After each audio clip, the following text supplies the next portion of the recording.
Today we're going to remove a battery from a 2013 Ford Explorer. Alright, the tools we'll be using will be a 10mm socket. First thing we're going to do is loosen up the negative terminal, break that one loose. We're going to pop this open here.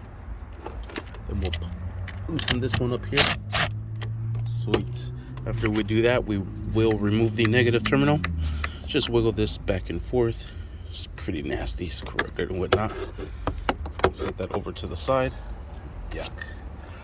Then we'll do the same to the positive side.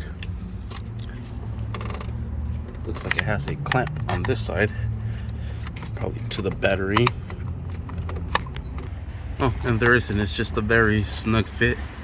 All right, next what we're going to do is we're going to remove this battery clamp. This one is also a 10mm. Whoa. Set these over to the side. All right, then we'll be able to pull our battery out. Just make sure these wires don't get in the way. I'm gonna shove this negative down there. And here we go. And there you have it. That is how you remove a battery from a 2013 Ford Explorer. Thank you for watching. Please like and subscribe.